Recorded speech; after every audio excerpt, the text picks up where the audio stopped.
Went in our basement and hand wrote "thank you" and stood out on the corner, and it was very cold that day, and he did it all by himself.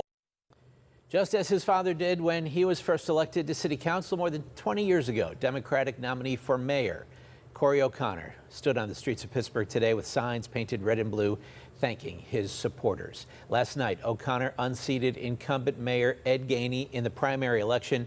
It's a blow to Gainey and to his progressive backers who swept him into office 4 years ago as the city's first African-American mayor. Gainey promised to make Pittsburgh a city for all, but a majority of Democratic voters denied him a second term. KDKA lead investigator Andy Sheehan looks at the possible reasons for the mayor's defeat in a race that drew national attention and money. It was a race that generated national interest and millions of dollars from outside political action committees from the left and the not-so-left vying for the soul of the Democratic Party. But in the end, political observers say it was a local contest that came down to Mayor Gainey's performance in office and a sense that Pittsburgh is going in the wrong direction. It does, I think voters feel like the city is stagnated.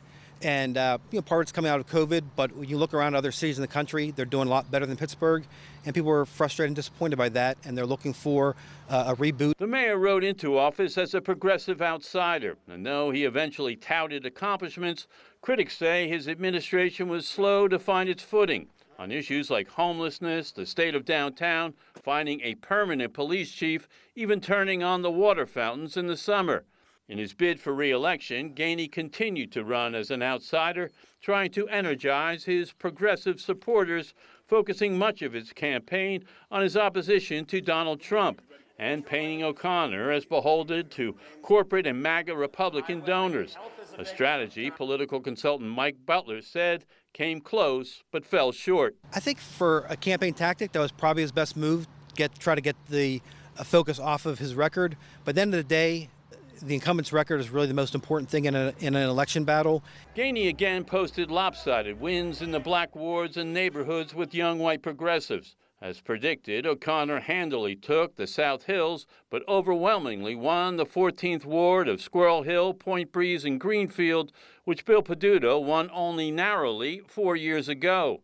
Gainey's defeat represents the first major loss for the Progressive Coalition, which has dominated local Democratic politics for the past several years, electing Gainey the first time, Summer Lee twice to Congress, and Sarah Innamorato to the position of county executive. All were once outsiders who henceforth will be judged on their effectiveness in governing. Is this a big blow to the progressive machine? And they've been winning. This is their first significant loss. It's also really the first time where their record was really judged. So it's probably too early to say it's the first nail in their coffin, but it's definitely a cautionary tale. Although he too defines himself as a progressive, Corey O'Connor tells me he'll be about the business of unifying the Democratic Party and be a mayor representing Pittsburghers of all stripes. Reporting in the newsroom, Andy Sheehan, KDKA-TV News.